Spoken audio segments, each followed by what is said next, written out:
இந்த படத்தை பத்தி நிறைய இஷ்யூஸ் எல்லாம் வருது. அதெல்லாம் படத்துல அது மாதிரி எதுவுமே கிடையாது. நீங்க அந்த மாதிரி எதுவுமே படத்துல இருக்காது. இது ஒரு ஜாலியான படம். வடக்குப்பட்டி ராமசாமின்றவனோட ஒரு கதை தான் இந்த படமா கார்த்திக் எடுத்திருக்காங்க. இதுல ராமசாமின்ற பேர் எப்படின்னா கவுண்டமணியோட ஃபேன் கார்த்திக், நானும் கவுண்டமணி சாரோட ஃபேன். டிக்கி லோனான்றத ஒரு டைலாக், கவுண்டமணி சாரோட டைலாக் தான் அடுத்த படம் நான் ஆரியா பண்றது ரிஜிஸ்டர் பண்ணி வச்சிருக்காங்க கார்த்திக். ஸோ இந்த மாதிரி அவனுடைய ஒரு ட்ரெண்ட் அது. அந்த வடக்குப்பட்டி ராமசாமி நடக்கிற ஒரு கதை மட்டும் தான் இந்த படம். நான் சினிமாவுக்கு வந்தது மக்களாகியவங்க எல்லாரையும் சிரிக்க வைக்கணும், ஜாலியா இருக்கணும். நீங்க 2 மணி நேரம் இது மட்டும்தான் என்னோட வேலை.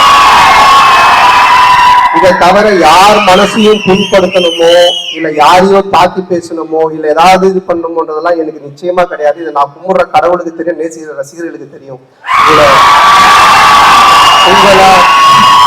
உங்களை சிரிக்க வைக்கிறது மட்டும்தான் என்னுடைய வேலையை நான் வச்சு இது இவ்வளவு நாள் பண்ணிட்டு இருக்கேன். காசு, பணம், புகழ் இதெல்லாம் நான் அப்போ காம்பி